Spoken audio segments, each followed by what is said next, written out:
नमस्ते, मैं हूं आपके साथ जसप्रीत कौर। आप देख रहे हैं आज का मुद्दा। कोरोना केसेस काफी तेजी से बढ़े हैं। ऐसे में मास्क पहनना सबसे ज्यादा जरूरी है।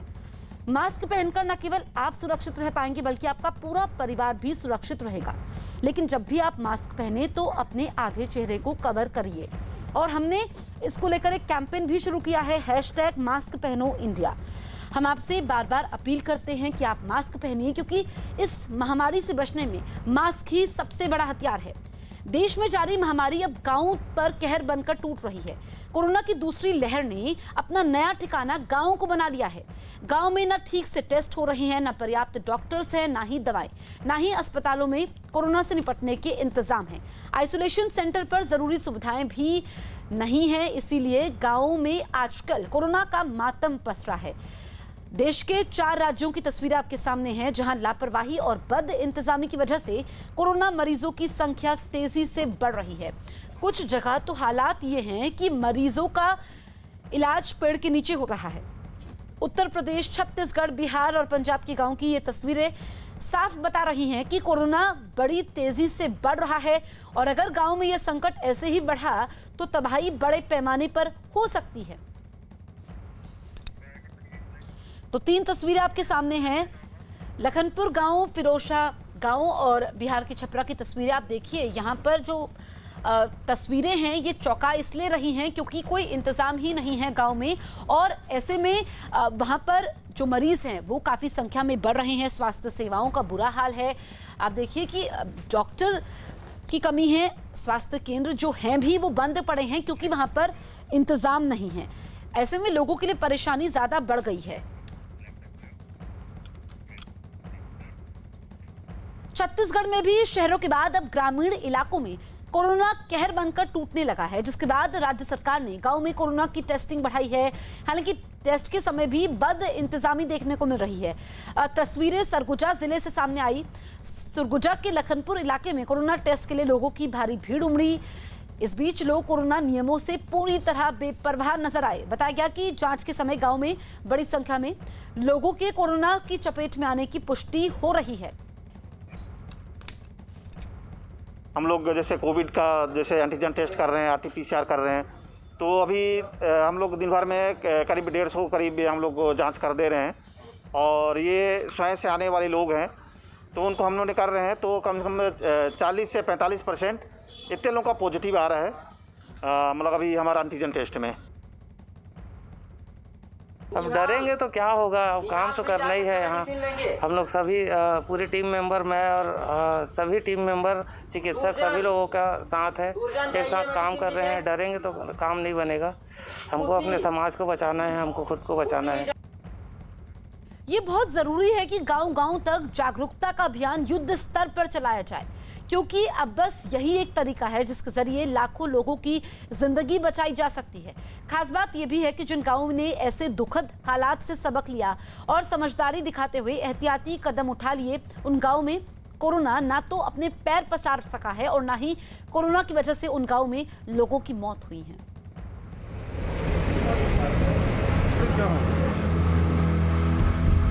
कि पहली लहर में हमें समझ में आ गया था क्या करना चाहिए गांव के लिए, क्या नहीं करना चाहिए। लोगों ने एक वो प्लानिंग बनाई कि गांव में के अंदर बाहर का आदमी कोई भी नहीं आएगा।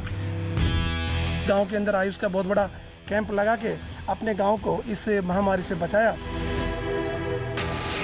गांव वालों ने खुद अपनी तरफ से कोरोना को बाय बाय कर दिया है। कोरोना जैसी महामारी का गांव तक पहुंचना एक बड़े खतरे की ओर इशारा कर रहा है, क्योंकि गांवों में पहले ही स्वास्थ्य सुविधाओं का अभाव है। उस पर जानलेवा महामारी को लोग कई बार सामान्य फ्लू मानकर मनमर्जी की दवाओं का सेवन कर रहे हैं, जिसका नतीजा ये हो रहा है कि गांव में कोरोना की जड़ें लगातार गहरी होती जा रही हैं। लेकिन हरियाणा और मध्य प्रदेश के कुछ गांवों की तरह अगर सावधानी और सुरक्षा को बरता जाए तो कोरोना पर कैसे लगाम कसी जा सकती है, ये अब हम आपको दिखाने जा रहे हैं।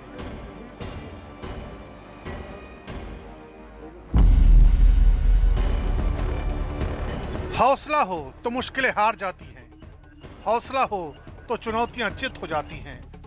हौसला हो तो कोरोना जैसी खतरनाक महामारी को भी रोका जा सकता है। ये तस्वीरें हरियाणा के गुरुग्राम जिले के वजीरपुर गांव की है। 4000 की आबादी वाले इस गांव की खास बात यह है कि इस गांव में अब तक कोरोना की वजह से एक भी मौत नहीं हुई है।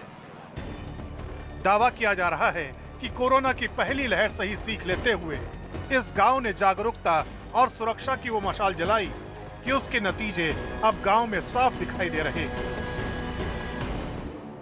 कोरोना के खिलाफ सबसे बड़ा हथियार अगर टीकाकरण है तो सावधानी और सतर्कता सबसे कारगर उपाय हरियाणा के वजीरपुर गांव में है, जहां पहली लहर के दौरान ली गई सावधानी ने गांव वालों की मदद दूसरी लहर में कोरोना से निपटने में। हालांकि 4000 की आबादी वाले इस गांव में 4 से 7 लोग ऐसे हैं जिनमें कोरोना के लक्षण जरूर हैं, लेकिन ना तो किसी की हालत गंभीर है और ना ही कोरोना यहां अपने पांव पसार सका है। लास्ट ईयर 2020 के अंदर कोरोना आया था तो 22 मार्च को जनता कर्फ्यू लगा था। हम इतने अवेयर थे कि हमने 20 मार्च को ही गांव के अंदर आयुष का बहुत बड़ा कैंप लगा के अपने गांव को इस महामारी से बचाया और जिसका आज परिणाम है कि आज मेरा गांव इस कोरोना महामारी से बचा हुआ है। तो आज की तारीख में आपके गांव में कितने लोग संक्रमित हैं या लक्षण हैं उनमें? लक्षण जो तो 7 से 8 लोगों के आए थे जो माइल्डर नॉर्मल थे, जो ठीक हो चुके हैं। 1-2 केस हैं जो जुकाम और खांसी जुकाम की वजह से है।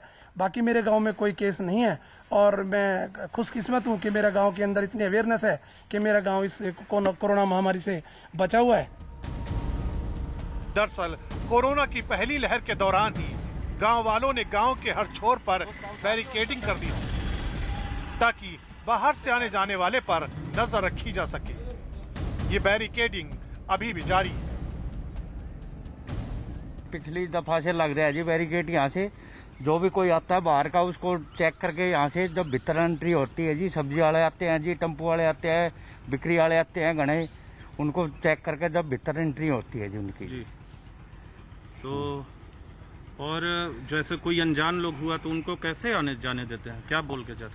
अनजान आदमी को जल्दी से नहीं जाने देते जी, उसको चेक करके जब जाया जाएगा जो वहाँ से सरपंच साहब आते हैं वो चेक करवाएंगे जी, उसको जब भीतर जाने देंगे जी।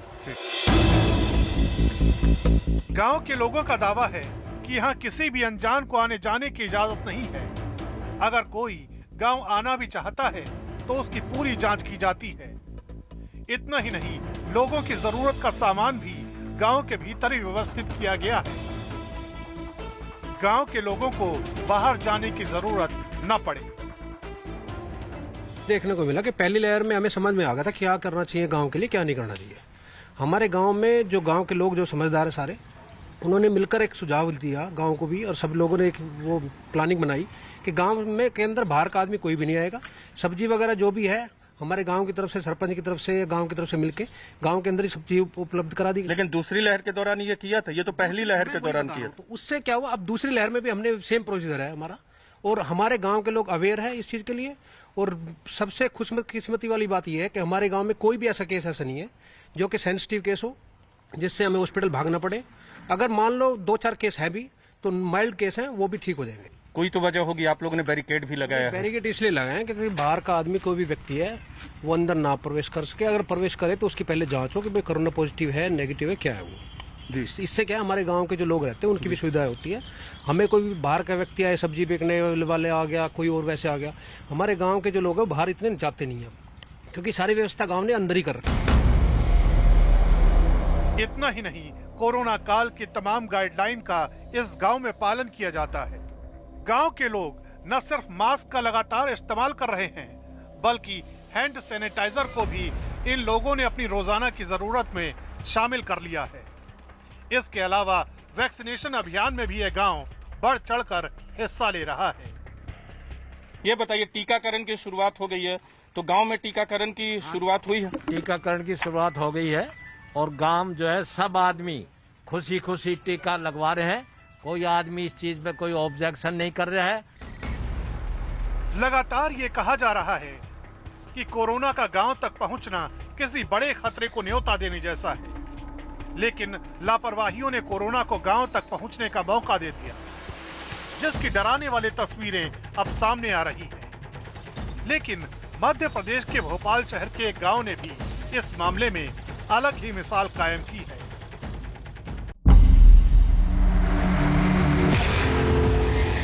ये भोपाल का परवलिया गांव है। शहर से इस गांव की जड़ें भले ही महज 25 किलोमीटर दूरी पर हों, लेकिन आपको जानकर हैरानी होगी कि यहाँ अब एक भी कोरोना का नया मरीज नहीं है। हिंदुस्तान की बड़ी आबादी गांव में रहती है और अगर कोरोना गांव की तरफ बढ़ा है तो ये खतरे का एक बड़ा संकेत है। और अगर इस कोरोना से बचना है तो कुछ सीखना है तो परवलिया गांव से सीखिए। कोरोना से बचने के लिए सरकार से ज्यादा इन गांव वालों ने खुद अपनी तरफ से कोरोना को बाय बाय कर दिया है। ऐसा नहीं है कि परवलिया गांव पर कोरोना का कहर नहीं टूटा। महज 2 महीने पहले की बात है जब इस ग्राम पंचायत में कोरोना के 27 मरीज हुआ करते थे, लेकिन गांव के लोगों ने मिलकर ऐसा चमत्कार किया कि अब यहाँ कोरोना का एक भी मरीज नहीं है। सवाल उठता है कि आखिर ऐसा गांव वालों ने क्या किया कि कोरोना को दोबारा सिर उठाने का यहाँ मौका नहीं मिला। गांव की आबादी करीब 5500 है। गांव वालों ने जैसे ही कोरोना के खतरे को आते देखा, फौरन मिलकर क्वारंटीन सेंटर बनाया गया। अगर कोई शख्स कोरोना से पीड़ित हुआ तो उसने न सिर्फ खुद को आइसोलेट किया बल्कि कोरोना काल की तमाम गाइडलाइंस का पालन किया। कोरोना से ठीक होने के बाद जब मरीज की रिपोर्ट नेगेटिव आई, उसके बाद भी उन्होंने सोशल डिस्टेंसिंग का पालन किया। इसके अलावा गांव के तमाम लोग न सिर्फ मास्क पहन रहे हैं बल्कि प्रशासन के निर्देशों के मुताबिक बिना वजह अपने घर से बाहर नहीं निकलते। हम इस पंचायत भवन है जिसे गांव वालों ने एक क्वारंटाइन सेंटर बनाया। देखिए क्वारंटाइन सेंटर पंचायत भवन बन गया, लेकिन बड़ी अजीब बात है, गांव वालों का इतना अच्छा मैनेजमेंट था, इतना अच्छा प्रबंधन था कि इस क्वारंटाइन सेंटर में एक भी कोरोना मरीज को लाने की नौबत नहीं आई, क्योंकि गांव वाले के जो तमाम जो लोग थे वो अगर कुछ होता था तो खुद ही अपने घरों में अच्छे से क्वारंटाइन हो जाते थे। देखिए पूरा यहाँ किट रखी हुई है, सारी दवाइयाँ रखी हुई हैं, मास्क रखे हैं, सैनिटाइजर रखे हैं, ऑक्सीमीटर रखा है। खास बात ये भी रही कि प्रशासन के अलावा स्थानीय जनप्रतिनिधियों ने भी अपनी अहम भूमिका निभाई।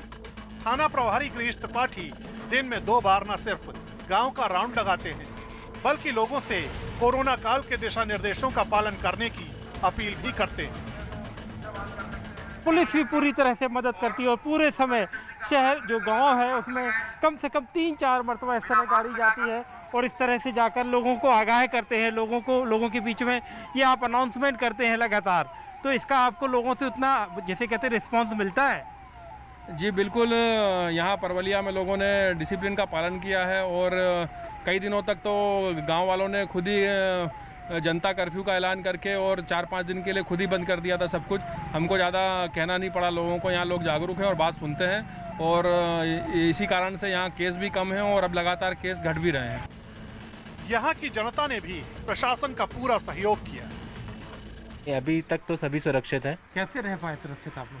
हम लोगों ने क्या घर में रहे हैं, सोशल डिस्टेंसिंग का पूरा जो है फॉलो की है चीज़ें और बाहर नहीं निकले हैं और जो भी गवर्नमेंट की गाइडलाइंस है, हमारे जो लोकल सरपंच की पंचायत से जो गाइडलाइंस हमें मिली है हमने उसका पालन किया है और बाकी जो भी प्रिकॉशंस इसमें बताए गए हैं वो सारी चीज़ें फॉलो की है। इस वजह से हम लोग अभी तक सेफ हैं। हमने बोला अंदर रहिए, अंदर रहते हैं, बाहर ना निकलें, इमरजेंसी में ही निकलें, ऐसे ही निकलते हैं, बाकी कोई नहीं निकलता बाहर। चुनौतियां भले ही विकराल हों, लेकिन ये बात अपने आप में सच है कि अगर गांव-गांव तक जागरूकता की मशाल को सही से जलाया जाए तो महामारी की रफ्तार को न सिर्फ थामा जा सकेगा बल्कि लाखों लोगों की जान भी बचाई जा सकेगी। क्योंकि लगातार यही कहा जा रहा है कि कोरोना के खिलाफ सबसे बड़ा मंत्र सुरक्षा और जागरूकता है। अगर इस हथियार का महामारी के खिलाफ इस्तेमाल किया जाए तो आने वाले खतरे को टाला जा सकता है। बिहार के कटिहार में भी कोरोना अपने पैर पसार चुका है। मनसाही गांव के लोगों का आरोप है कि प्रशासन की तरफ से कोरोना से बचाव के इंतजाम नहीं किए गए हैं। ना अस्पताल की सुविधा है, ना डॉक्टरों और दवा की, सैनिटाइजेशन की भी कोई व्यवस्था नहीं है और सबसे बड़ी बात कि लोगों में भी जागरूकता का अभाव है। एक बड़ा परेशानी आ रहा है गांव में, वैक्सीनेशन को लेकर सवाल उठा। वैक्सीन को लेकर क्या स्थिति है पूरे इलाके में? देखिए, वैक्सीन के लेकर के अभी जो रजिस्ट्रेशन है वो ऑनलाइन माध्यम से हो रहा है। तो गांव में ऐसा है कि कई लोगों के पास मोबाइल नहीं है। अब कई के पास मोबाइल है तो वो नेट चलाना या ऑनलाइन से रजिस्ट्रेशन करना नहीं जानते। ऐसे में काफ़ी लोग ऐसे हैं कि जो बिना वैक्सीनेशन के हैं और उन्हें ये नहीं पता है कि कैसे रजिस्ट्रेशन करना है, कैसे हम वैक्सीन लेंगे, कैसे हम अपना नाम लगाएंगे। होना क्या चाहिए? जागरूकता होना चाहिए। जागरूकता होना चाहिए कि किस प्रकार से लोग अपना ऑनलाइन करा सकते हैं। इसमें सरकार की तरफ से एक पहल होना चाहिए। रवि नाम है सर। एक बड़ी चर्चा है कि अब सुदूर इलाके तक भी जो कम्युनिटी किचन की स्थिति है, आपके यहाँ क्या स्थिति है? कम्युनिटी किचन का कितना लाभ मिला है? प्रदेश से मजदूर बड़ी संख्या में आए हैं। देखिए, कम्युनिटी किचन की बात कर ले तो लोग जाते हैं खाने के लिए, लेकिन रास्ते में पुलिस बिना कुछ पूछे ही उस पर लाठी चार्ज करती है, मारने लगती है। लोग डर से खाने के लिए नहीं जा पाते हैं। तो हम चाहेंगे कि सरकार से कि एक अच्छी पहल करते हुए शहरी क्षेत्र में जैसे वो कैंप लगाए हुए खाने का, उसी तरह से वे प्रखंड से लेकर पंचायत स्तर तक जो है ये किचन बनाया जाए, ताकि जो गरीब और गाँव के लोग हैं, जो बाहर से जो युवा बेरोजगारी की वजह से जाते हैं फिर वापस आते हैं कोरोना काल में, तो उनको इसका लाभ मिल सके। इसका कहीं कोई धरातल पर लोगों को जो है सुविधा नहीं मिल पा रहा है। दिक्कत ही दिक्कत है। मनीष कुमार। एक तस्वीर आपको दिखाते हैं। देखिए, लोग आन जान कर रहे हैं, लेकिन मास्क को लेकर कितना जागरूकता है, ये तस्वीर अपने आप में बताने के लिए काफी है। बिहार के छपरा में ग्रामीण इलाकों में कोरोना का कहर देखने को मिल रहा है। ग्रामीण इलाकों में बड़ी संख्या में कोरोना से लोगों की मौत हो रही है। इसके बावजूद गांव के लोगों का आरोप है कि वहां का अस्पताल बंद पड़ा है। गांव के लोग कोरोना के बढ़ते मामलों की वजह से दहशत में हैं। उनका आरोप है कि कई लोगों की मौत होने के बावजूद गांव में अब तक सैनिटाइजेशन नहीं हुआ। मेरे गांव में लगभग 7-8 लोगों की मौत हो चुकी है पूरा पंचायत में। कोई कोविड से पॉजिटिव हो भी रहे हैं तो घर में आइसोलेट कर रहे हैं अपने आप को, और लोकल डॉक्टर से इलाज करवा रहे हैं। नहीं, कोई सुविधा नहीं है। स्वास्थ्य विभाग की तरफ से तो कोई सुविधा नहीं आया है अभी तक। न बड़ी पदाधिकारी लोग आया है स्वास्थ्य विभाग का कोई। कोरोना की वजह से पंजाब के गांव में भी हालात बिगड़ते जा रहे हैं। फिरोजपुर जिले के फिरोजशाह ब्लॉक में कोरोना की वजह से अब तक 42 लोगों की मौत की खबर है, जबकि कई लोगों की तबीयत खराब है। इस गांव में लोग भी लापरवाह बने हुए हैं और कोरोना नियमों का ध्यान नहीं दे रहे। कई लोग तो बिना मास्क पहने ही घूमते हुए नजर आए, जबकि इलाके में वैक्सीनेशन की रफ्तार भी काफी धीमी है। बताया गया कि इलाके के गांव में अब तक केवल 5 से 10% लोगों को ही वैक्सीन लग पाई है। पंजाब के अमृतसर में महावा गांव से ही कुछ ऐसी ही तस्वीरें सामने आई। परेशान लोगों को ना तो टेस्टिंग की सुविधा है, ना ही दवाओं का कोई इंतजाम है। हालात इतने बिगड़ चुके हैं कि लोग पास की डिस्पेंसरी में इलाज करवाने को मजबूर हैं। इस डिस्पेंसरी में भी ना तो ऑक्सीजन की सुविधा है और ना ही साफ सफाई का ध्यान रखा जा रहा है। डिस्पेंसरी में इंतजाम का अंदाजा इसी बात से लगाया जा सकता है कि वहां बिजली का कनेक्शन तक नहीं है। गांव के लोगों ने पास के घर से डिस्पेंसरी को बिजली दी है। क्या भारत में कोरोना की तीसरी लहर का संकट कम हो गया है? क्या तीसरी लहर के खिलाफ भारत की वैक्सीन बाहुबली टीका साबित होगी? क्या कोरोना के रूप बदले वेरिएंट हमारी वैक्सीन के सामने बेदम हो जाएंगे? कोरोना पर देश को राहत देने वाली बड़ी खबर आई है। WHO ने बयान दिया है कि भारत में कोरोना का मौजूदा संकट और तीसरी लहर को काबू करने में वैक्सीन सबसे बड़ा हथियार साबित होगी। WHO के वैज्ञानिकों का दावा है कि कोरोना का भारतीय वेरिएंट दूसरे देशों में पाए जाने वाले वेरिएंट की तुलना में कहीं ज्यादा घातक है, लेकिन भारत में जो वैक्सीन लग रही है उनके सामने कोरोना का हर वेरिएंट धराशायी होगा। देखिए न्यूज़ 18 की एक खास रिपोर्ट, वायरस विनाशक वैक्सीन। भारतीय कोरोना वेरिएंट से ज्यादा खतरा।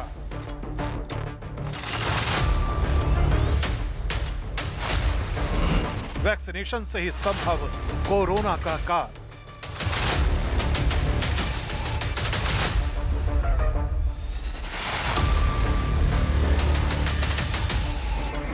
देश इस वक्त चुनौती भरे हालात से गुजर रहा है। अलग अलग राज्यों से कोरोना वायरस की वजह से डराने वाली तस्वीरें सामने आ रही हैं। मुसीबत से भरे इन हालात के बीच विश्व स्वास्थ्य संगठन की वैज्ञानिक सौम्या स्वामीनाथन ने बड़ा दावा किया है। कोरोना के भारतीय वेरिएंट पर चिंता जाहिर करते हुए सौम्या स्वामीनाथन ने कहा है कि भारतीय डबल म्यूटेंट कोरोना वायरस कहीं ज्यादा खतरनाक है। साथ ही उन्होंने ये भी कहा कि महामारी के इस दौर से बाहर आने के लिए भारत को अपने वैक्सीनेशन अभियान को और तेज करना होगा। शुरुआती आंकड़े बताते हैं कि भारतीय वेरिएंट ज्यादा संक्रामक है। WHO भारत में मामलों और मौत की संख्या के बारे में फिक्रमंद है। विश्व स्तर पर कोरोना मामलों और मौतों की स्थिति स्थिर है, लेकिन दक्षिण एशिया में नहीं है। कुल मिलाकर संख्या ये बताती है कि क्या हो रहा है। राज्य स्थानीय स्तर के आंकड़ों में गहराई तक जाने की जरूरत है। WHO की फिक्र को समझने के लिए हमें इस डबल म्यूटेंट की कहानी को भी समझना होगा। दरअसल इस वेरिएंट को B1612 नाम दिया गया है। भारत में इस वेरिएंट का पहला केस पिछले साल अक्टूबर में देखने को मिला था, जिसके बाद लोगों की लापरवाही की वजह से इस वेरिएंट को पांव पसारने का मौका मिल गया। इस वेरिएंट ने इतनी तेजी के साथ भारत की बड़ी आबादी को अपने शिकंजे में लिया कि रोजाना लाखों मरीज सामने आने लगे। दावा किया जा रहा है कि ये वेरिएंट बहुत तेजी के साथ म्यूटेट करता है और यही इसके खतरनाक होने की सबसे बड़ी वजह है। विश्व स्वास्थ्य संगठन लगातार इस वायरस के भारतीय वेरिएंट को लेकर फिक्रमंद है। WHO में इमरजेंसी प्रोग्राम के टेक्निकल हेड ने भी इस वेरिएंट पर अपनी चिंता जाहिर की है।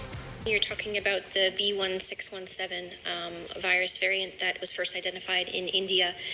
Indeed, this is one that has been classified as a variant of interest by WHO. Our EPI team and our lab team has been discussing with our virus evolution working group this variant, this B1617, and everything that we know about it in terms of transmissibility and any studies that are being done in India as well as in other countries where this virus variant is circulating. विश्व स्वास्थ्य संगठन के मुताबिक corona की जो भी vaccine विकसित की जा रही है वो वायरस के नए वेरिएंट के खिलाफ भी न्यूनतम सुरक्षा जरूर देगी। ये वायरस के खिलाफ एंटीबॉडी और कोशिकाओं की श्रृंखला से एक बड़ा इम्यून रिस्पांस तैयार करती है। इसलिए वायरस में कोई भी बदलाव या म्यूटेशन वैक्सीन को पूरी तरह निष्प्रभावी नहीं कर सकता। WHO की माने तो नए स्ट्रेन पर प्रभावी क्षमता बढ़ाने के लिए इन वैक्सीन के कंपोजिशन में कुछ बदलाव कर इन्हें अपग्रेड करना पड़ सकता है। फिलहाल विश्व स्वास्थ्य संगठन अभी नए स्ट्रेन का डेटा लेकर उसके व्यवहार की स्टडी कर रहा है। स्वास्थ्य अधिकारी और वैज्ञानिक ये समझने की कोशिश कर रहे हैं कि इनका वैक्सीन की प्रभावी क्षमता पर क्या प्रभाव है। ये प्रभाव अलग अलग वैक्सीन पर अलग अलग हो सकते हैं। दावा किया जा रहा है कि वायरस के म्यूटेशन से निपटने के लिए कई तरीके अपनाए जा सकते हैं, जिसमें पहला तरीका है कि वायरस के संभावित बदलावों को ध्यान में रखते हुए वैक्सीन बनाई जाए और अपग्रेड की जाए। दूसरा तरीका है वैक्सीन एक से ज्यादा स्ट्रेन के लिए बनाई जाए और तीसरा तरीका है बदलाव के मुताबिक बूस्टर टीका अलग से दिया जाए। लेकिन इन तमाम बातों के बीच WHO के वैज्ञानिक यही सलाह दे रहे हैं कि वैक्सीन कोई भी हो उसे जल्द से जल्द भारतीय नागरिकों को लगाया जाए। I want to clarify what because I was quoted as saying that vaccines are not going to work against this variant. That is completely not true. What studies we have seen from across the world show that even if the variants are a little less susceptible to the antibodies, the overall effect of vaccination is to reduce severity of disease, reduce hospitalization, and prevent death. So I want to re-emphasize that all the available vaccines today in India and elsewhere prevent severe disease and death. Even if you get the infection, you're not going to end up in the ICU critically ill. So message is, take the vaccine, whichever vaccine is available to you, and if you're eligible for it and your turn is there, please take it. दरअसल vaccination अभियान में WHO क्यों तेजी लाने की बात कह रहा है, इसके पीछे भी बहुत सारी वजहें हैं। वैक्सीनेशन कोरोना के प्रसार को रोकने में मददगार है। वैक्सीनेशन की वजह से मौत के आंकड़ों में कमी आती है। वैक्सीनेशन हर्ड इम्यूनिटी में मददगार साबित होता है। खास बात ये कि जिन देशों में वैक्सीनेशन का अभियान तेजी के साथ चलाया जा रहा है, वहां अब कोरोना की रफ्तार पर भी ब्रेक लग चुका है। दावा किया जा रहा है कि अमेरिका में आधी से ज्यादा आबादी का वैक्सीनेशन किया जा चुका है और अब वहां कोरोना के मामलों में बहुत कमी आ चुकी है। इजराइल में वैक्सीनेशन अभियान की वजह से अब लोगों को मास्क लगाने की जरूरत नहीं है। इंग्लैंड, स्कॉटलैंड और उत्तरी आयरलैंड में अब एक भी मौत दर्ज नहीं की जा रही है। रूस में भी कोरोना के मामले लगातार घटते जा रहे हैं। ठीक इसी तरह फ्रांस में भी कोरोना की रफ्तार पर ब्रेक लग चुका है। कोरोना के भारतीय वेरिएंट को लेकर भले ही WHO आगाह कर रहा है, लेकिन दूसरे देशों की ही तरह भारत में भी अब लॉकडाउन और वैक्सीनेशन का असर साफ दिखने लगा है। जाहिर है दुनिया भर के अलावा भारत से भी इस वक्त जो तस्वीरें निकलकर सामने आ रही हैं, उसमें वैक्सीनेशन की भूमिका का साफ पता चल रहा है। यही वजह है कि वैक्सीनेशन अभियान को गंभीरता से लेने की जरूरत है, क्योंकि वैक्सीन की ही बदौलत वायरस का विनाश किया जा सकता है। रूस की कोरोना वैक्सीन स्पुतनिक वी की दूसरी खेप भारत पहुंच गई है। हैदराबाद में एक विमान के जरिए ये वैक्सीन पहुंची, जिसे एयरपोर्ट पर पूरी सावधानी से उतारकर आगे भेजा गया। उम्मीद है कि स्पुतनिक वी के पहुंचने से देश में चल रहे वैक्सीनेशन कार्यक्रम को और तेजी मिलेगी।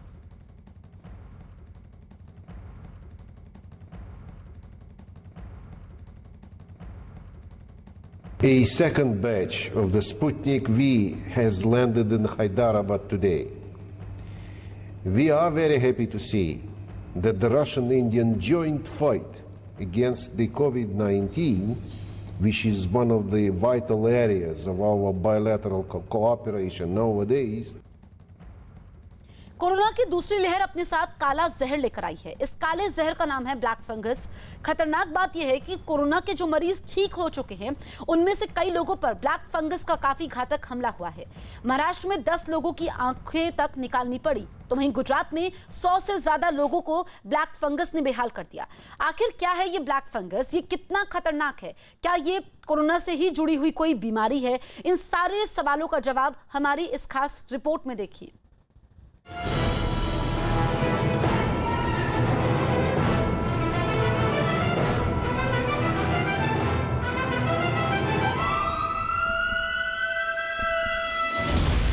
कोरोना वायरस का काला हमला। स्तर पर आगे बढ़ाइए। ये हमारा पहले फर्स्ट वेव से ही लगातार चलता रहा। इस कार्यक्रम को हम लोगों ने निरंतरता प्रदान की है और ये कार्यक्रम हमारा निरंतर अभी भी चल रहा है और हम इसको लेकर के अभी भी उसी प्रकार से टीमें बनी हुई हैं। देखिए, फर्स्ट वेव आई थी, हमने टीम 11 बनाई थी। सेकेंड वेव आई, हमने टीम 9 बना करके अलग अलग टीम को अलग अलग प्रकार की जिम्मेदारी देकर के और पूरी जवाबदेही तय की गई कि हर टीम अपनी अपनी जवाबदेही के साथ उस कार्यक्रम को आगे बढ़ाएगा। आज उसी का परिणाम है कि फर्स्ट वेव के समय भी उत्तर प्रदेश के बारे में कहा जाता था कि उत्तर प्रदेश में अगस्त और सितंबर में 1 लाख केस पर डे आएंगे, और सेकेंड वेव के समय भी यही कहा गया कि अप्रैल और मई में यूपी में 1 लाख केस पर डे आएंगे। उत्तर प्रदेश में आज जो मैंने आपको बताया है 10,600 पॉजिटिव केस आज आए हैं, यानी कल मॉर्निंग से कल सुबह 6 बजे से लेकर आज सुबह 6 बजे के बीच में 10,600 पॉजिटिव केस हैं। और जो हमारे पास एक्टिव केस थे यूपी के अंदर, लगातार उसमें कमी हुई है। हमारे प्रदेश की वर्तमान में जब ये पीक में था, पॉजिटिविटी रेट लगभग 22% तक गया था, आज घट करके 5 से नीचे है। CFR हमारा 1% के आसपास अभी भी बना हुआ है। ये उत्तर प्रदेश की सामान्य स्थिति जो आपके सामने मुझे रखनी थी, ये सामान्य स्थिति है। रही बात वैक्सीनेशन की, उत्तर प्रदेश आज 1.5 करोड़ वैक्सीन प्रदेश के अंदर प्रदेश के नागरिकों को उपलब्ध करवा चुका है। अब ये 1.5 करोड़ लोगों को वैक्सीन अब तक हम उपलब्ध उत्तर प्रदेश के अंदर करवा चुके हैं, लेकिन इस कार्यक्रम को आगे बढ़ाने की भी दिशा में हम लोगों ने प्रयास प्रारंभ किया है। जैसे 45 से ऊपर हर व्यक्ति को भारत सरकार मुफ्त में वैक्सीन उपलब्ध करा रही है और उसके लिए गाइडलाइन भारत सरकार ने बनाई है। उस गाइडलाइन को हम लोग फॉलो कर रहे हैं। उसी के अनुसार वेस्टेज कम से कम हो।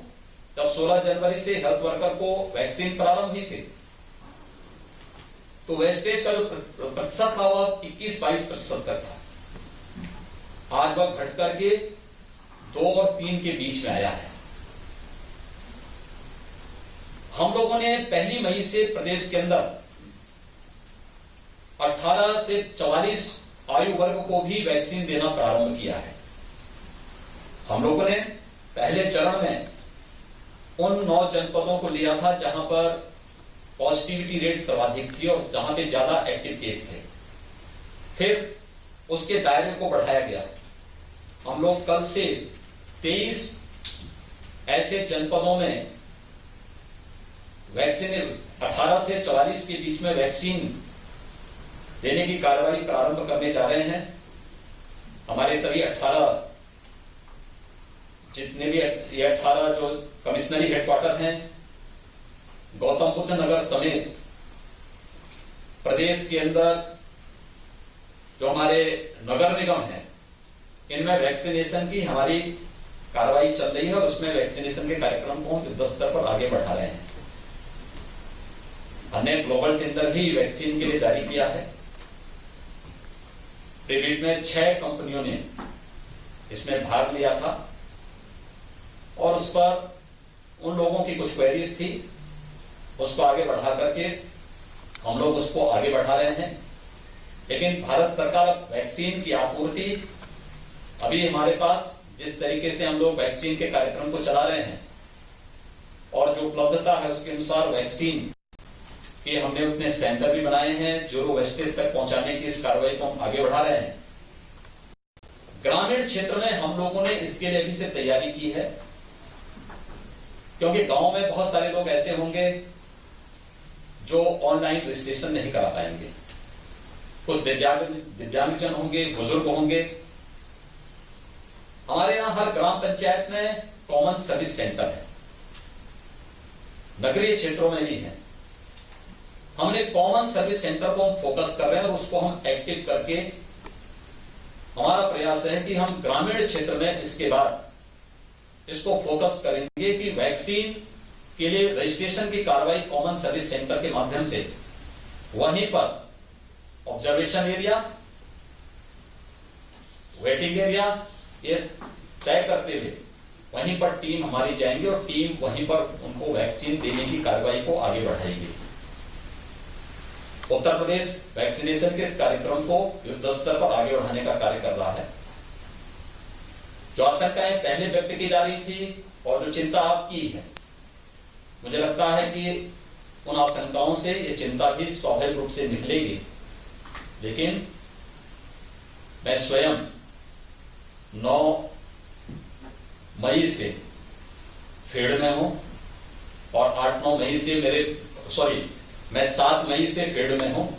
मैं मुरादाबाद के गांव में गया था, बरेली में भी गांव में गया था, वाराणसी में भी गया था, गोरखपुर में भी गया था, अलीगढ़, मथुरा, आगरा और जिन 5 जनपदों का आज और कल मेरा दौरा है, यहां पर भी ग्रामीण क्षेत्र का भी मैं भ्रमण करने वाला हूं, देख रहा हूं। ये सच है कि इसमें अवेयरनेस की आवश्यकता है और लोग ग्रामीण क्षेत्र में इसके बारे में खूब अवेयर भी हैं, जागरूक हैं। हाँ, टेस्ट के बारे में जो बात कही गई कि टेस्ट कराने से लोग परहेज कर रहे हैं, लेकिन जब आरआरटी की टीम वहां जाएगी, वहां उनके पास जा रही है, लोग टेस्ट करवा रहे हैं। ये पहली व्यवस्था हमने पीएससी और सीएससी में दी थी, तो हमने कहा नहीं, पीएससी सीएससी में कोई नहीं आएगा, क्योंकि कोई पीएससी किसी के लिए 1 किलोमीटर पर है, किसी के लिए 10 किलोमीटर भी है। और इस समय जो माहौल उनके सामने होगा, उनको देखते हुए उनको वहां बुलाना नहीं, भीड़ नहीं होना चाहिए, बल्कि हमारी टीम उन तक पहुंचे। इसलिए हमने रैपिड रिस्पांस टीम गठित की है। लगभग 8000 के आसपास ये रैपिड रिस्पांस टीम अपने साधन से वहां जाती है, उनका सैंपल लेकर के, और एंटीजन टेस्ट में 15 मिनट के अंदर रिपोर्ट सामने आ जाती है। तो ये सारी चीजें वहां पर देने का कार्य युद्ध स्तर पर इसको आगे करने का कार्य किया जा रहा है और लोग वहां पे करा भी रहे हैं। हम लोगों ने इस अभियान में जो ऐसे लक्षण युक्त और संदिग्ध मामले अब तक हमें 15 मई तक मिले थे, लगभग 3 लाख से ऊपर थे, तो इन लोगों का सबका टेस्ट भी कराया है ग्रामीण क्षेत्र में।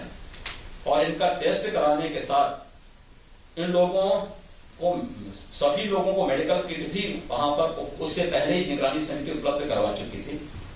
ये कार्रवाई हमारे प्रदेश के अंदर अब तक की चल रही है और इसीलिए हम लोगों ने गांव की तरफ मई प्रथम सप्ताह में ही रुख करते हुए व्यापक पैमाने पर इस कार्यक्रम को आगे बढ़ाया। हमने थर्ड वेव की भी तैयारी की है और इसलिए की है क्योंकि उत्तर प्रदेश तो पहले से ही हमारे 38 जनपद ऐसे हैं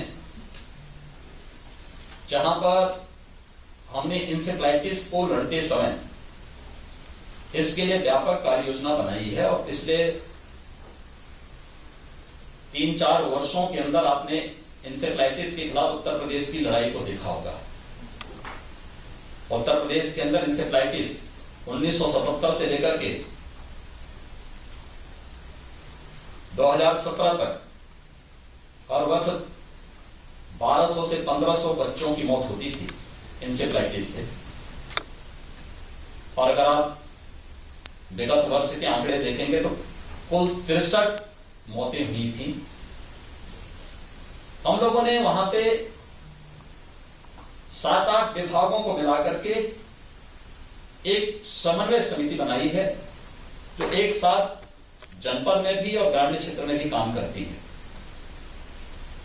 जो सबसे ज्यादा प्रभावित क्षेत्र थे इसके कुशीनगर, देवरिया, महाराजगंज, गोरखपुर, सिद्धार्थनगर, संतकबीरनगर, बस्ती, इन 7 जनपदों में गोरखपुर के मेडिकल कॉलेज में तो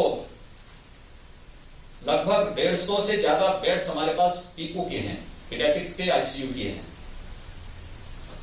और हर डिस्ट्रिक्ट हॉस्पिटल में भी हम लोगों ने 12 से 15 बेड का पीको का निर्माण पहले किया है।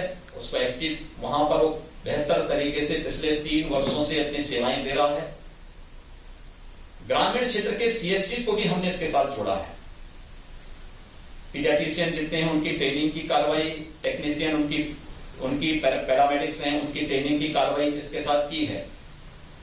ये ट्रेनिंग की कार्रवाई न केवल वहां पर बल्कि गोरखपुर के बीआरडी मेडिकल कॉलेज को और केजीएमयू को 2 सेंटर बनाकर के ट्रेनिंग की कार्रवाई हमारी निरंतर चल रही है और हम लोग पूरी तरह अवेयर हैं, इस कार्रवाई को आगे बढ़ा रहे हैं।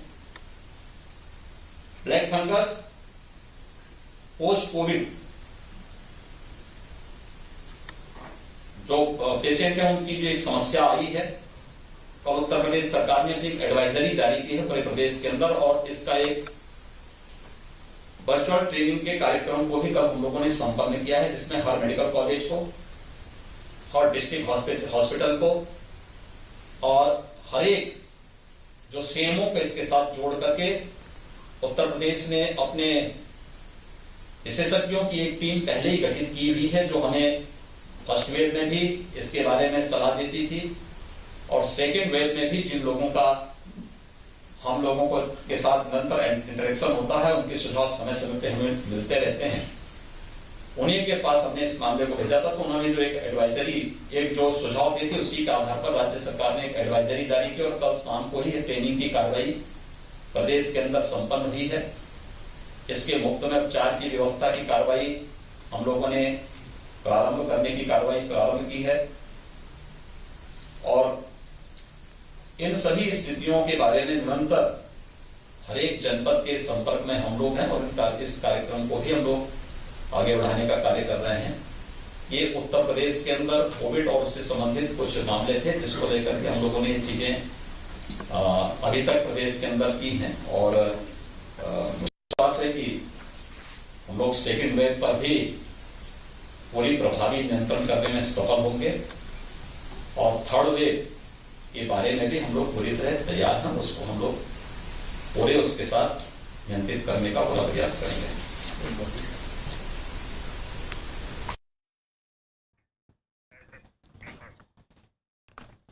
तो यूपी के मुख्यमंत्री योगी आदित्यनाथ को सुन रहे थे, वो आज नोएडा के दौरे पर है, 3 जिलों के दौरे पर हैं और जो कोरोना की तैयारियां हैं उसकी समीक्षा कर रहे हैं। उन्होंने कहा कि अब वैक्सीनेशन को और गति दी जाएगी और यूपी में केसेस कम हुए हैं।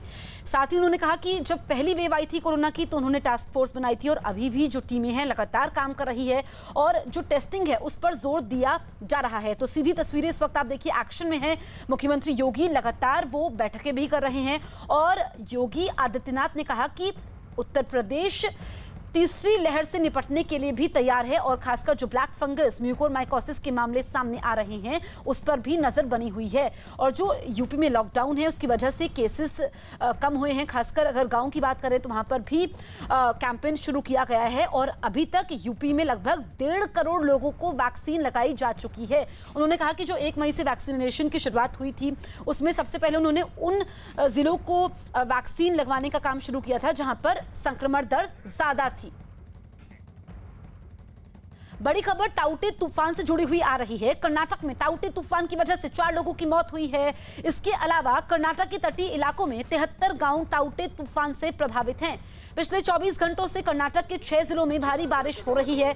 हालात से निपटने के लिए कर्नाटक के प्रभावित जिलों में एनडीआरएफ और दूसरी एजेंसियों को हाई अलर्ट पर रखा गया है।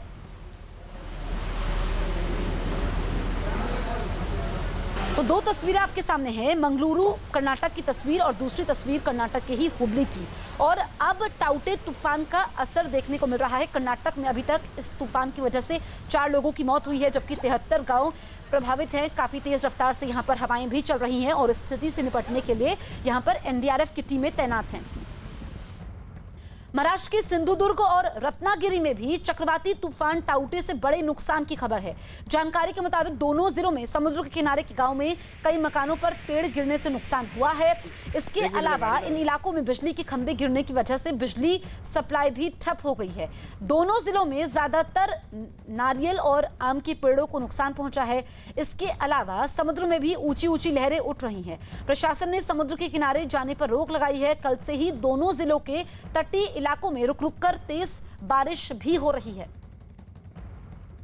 टाउटे चक्रवात ने महाराष्ट्र के समुद्र किनारों का काफी बड़ा नुकसान किया है। मैं अभी साउथ कोकण में हूं जहां पर सिंधुदुर्ग डिस्ट्रिक्ट आता है। यहां पर सिंधुदुर्ग जिले के जो शिरोडा गांव है वो आखिरी गांव है। यहां से आगे गोवा राज्य का जो है वो शुरुआत होता है। एक सीमा पर गांव है और सबसे पहले जो चक्रवात आया है वो यहीं से गुजरा है उत्तर महाराष्ट्र की तरफ। हम अब यहाँ पर देख सकते हैं कि कितना गंभीर स्वरूप जो है समुद्र ने यहाँ पर निर्माण किया है। अब हाई टाइड की वक्त है और इस वक्त काफी बड़ी बड़ी लहरें जो है तूफान में उछलती हुए हमें यहाँ दिख सकती है। किस तरह से हालत यहाँ पर निर्माण हुई है, काफी गंभीर परिस्थिति जो है यहाँ पर निर्माण हुए।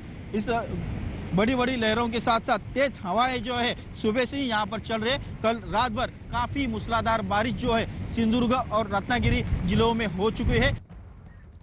टाउटे तूफान गोवा पहुंच चुका है और अब धीरे धीरे भीषण चक्रवाती तूफान में बदल रहा है। टाउटे धीरे धीरे गुजरात की तरफ बढ़ रहा है। आशंका है कि 18 मई को दोपहर बाद ये चक्रवाती तूफान गुजरात के पोरबंदर और भावनगर के बीच समुद्र तट से टकराएगा। जिस समय ये चक्रवाती तूफान समुद्र तट से टकराएगा उस बीच 165 किलोमीटर तक की रफ्तार से तेज हवाएं और भारी बारिश भी हो सकती है। चक्रवाती तूफान का असर देश के 5 राज्यों के समुद्री इलाकों पर पड़ा है। टाउटे तूफान की वजह से कल से ही केरल, कर्नाटक, महाराष्ट्र, गोवा के तटीय इलाकों में तेज बारिश भी हो रही है। चक्रवाती तूफान से आने वाले खतरे को देखते हुए सभी 5 राज्यों में एनडीआरएफ और दूसरी एजेंसियां हाई अलर्ट पर हैं। तो 5 तस्वीरें आपके सामने हैं। केरल के कासरगोड की तस्वीर आप देखिए। यहाँ पर यह मकान गिर गया समुद्र किनारे। राहत की बात यह रही कि समय रहते ही यहाँ से लोग मकान को खाली कर चुके थे। और तिरुवनंतपुरम की तस्वीरें आप देखिए, कर्नाटक के मंगलुरु, हुबली की तस्वीरें। और कर्नाटक में सबसे ज्यादा नुकसान हुआ है, अभी तक 4 लोगों की मौत हो चुकी है, जबकि गोवा, पणजी में भी तेज हवाएं चल रही हैं। तो जो सबसे ज्यादा इस तूफान से प्रभावित राज्यों की संख्या है वो 5 है और वहां पर तैयारियां पूरी कर ली गई हैं। इसको लेकर के गृह मंत्री अमित शाह ने भी बैठक की है। टाउटे तूफान केरल और गोवा होते हुए गुजरात की तरफ बढ़ रहा है, साथ ही धीरे धीरे भीषण होता जा रहा है। केरल में कल से ही बारिश हो रही है। इतना ही नहीं, बारिश और तेज हवाओं की वजह से समुद्र किनारे के घरों को भी नुकसान पहुंचा है। कुछ घर तो धराशायी हो गए। इसके अलावा समुद्र के किनारे वाले इलाकों में सड़कों को भी नुकसान पहुंचा। समुद्र का पानी किनारों को तोड़ता हुआ सड़कों पर आ गया और कई जगह सड़कें भी उखड़ गई हैं। तो 2 तस्वीरें आपके सामने हैं, दोनों ही केरल की है। लेकिन पहली तस्वीर आप देखिए, मकान कैसे धराशायी होता है और समय रहते इस मकान को खाली कर लिया गया था। और तिरुवनंतपुरम में आप देखिए कि पानी का बहाव कितना ज़्यादा है। तो वहाँ पर अब तूफान ने तबाही मचानी शुरू कर दी है।